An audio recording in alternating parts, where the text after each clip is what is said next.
नुकतंच इस्कॉनच्या कृष्णदास नावाच्या संतांची झालेली अटक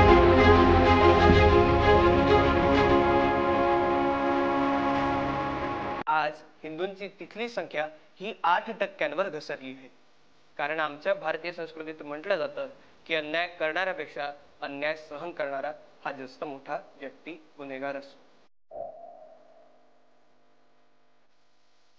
जय शिवराय, नमस्कार भारत। 1971 साली भारत आणि पाकिस्तानचं युद्ध होतं आणि युद्धांती भारताला दणदणीत विजय मिळतो आणि सोबतच एका नव्या राष्ट्राची निर्मिती होते ज्याला आपण बांगलादेश म्हणून ओळखतो। त्यावेळेला बांगलादेशमध्ये हिंदूंची संख्या ही 22% होती आणि आज हिंदूंची तिथली संख्या ही 8% घसरली आहे। आणि एवढं सगळं सोबतच गेल्या 3 ते 4 महिन्यांपासून आम्हाला सातत्याने बांगलादेशातल्या अल्पसंख्याकांवर होणारे अत्याचार, त्यांची होणारी प्रताडणा या सगळ्यांबद्दल आलेल्या घटनांचं प्रदर्शीकरण आणि माहिती प्रसार माध्यम किंवा सोशल मीडियावरनं पाहायला मिळते।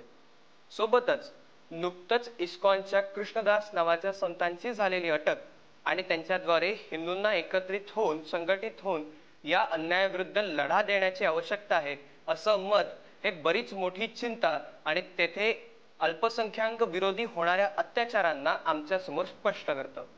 हे सगळं असताना भारतासारख्या हिंदू बहुल राष्ट्रातर्फे आपल्या शेजारी हिंदू अल्पसंख्याकात असणाऱ्या राष्ट्रामध्ये होणाऱ्या या सगळ्या प्रताडणे विरोधी कुठलीही सकारात्मक पाऊलं किंवा तातडीनं एखादी मदत पाठवण्याचं काम का होत नाहीये हा मोठा प्रश्न आहे। आणि सोबतच याच भारतामध्ये शरणागती घ्यायला आलेल्या या अल्पसंख्याक जनतेला शरणागती देण्यामागे भारतानं सकारात्मक पावलं का उचलली नाही हा एक मोठा प्रश्न आहे। सोबत भारतामध्ये असलेल्या तथाकथित मानवतावादी लोकांद्वारे अनेक वेळा रोहिंग्या मुसलमानांना शरणागती देण्यासाठी आटापिटा करताना आंदोलन करताना दिसतात। एवढंच नव्हे तर संसदेमध्ये रडताना सुद्धा आम्ही पाहिलेलं आहे।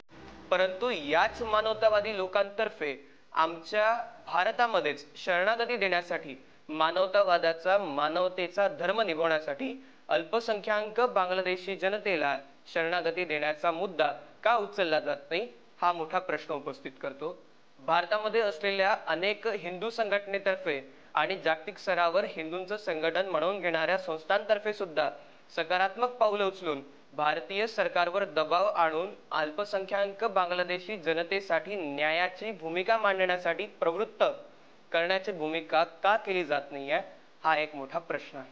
आणि सरते शेवटी भारतीय जनता भारतीय सरकारला या सगळ्या भूमिकांवरती या सगळ्या प्रश्नांवरती उत्तर मागत का नाहीये आणि अन्यायाविरोधात लढायला उभं का करत नाहीये हा एक मोठा प्रश्न आहे। आणि भारताची जनता आपल्या समाजांवर जागतिक स्तरावर होणाऱ्या या सगळ्या अन्यायांना कितपत सहन करणार आहे आणि किती वेळ शांततेने बघत राहणार आहे हा एक मोठा प्रश्न चिंतेचं कारण बनून दिसतो। कारण आमच्या भारतीय संस्कृतीत म्हटलं जातं की अन्याय करणाऱ्यापेक्षा अन्याय सहन करणारा हा जास्त मोठा व्यक्ती गुन्हेगार असतो। धन्यवाद।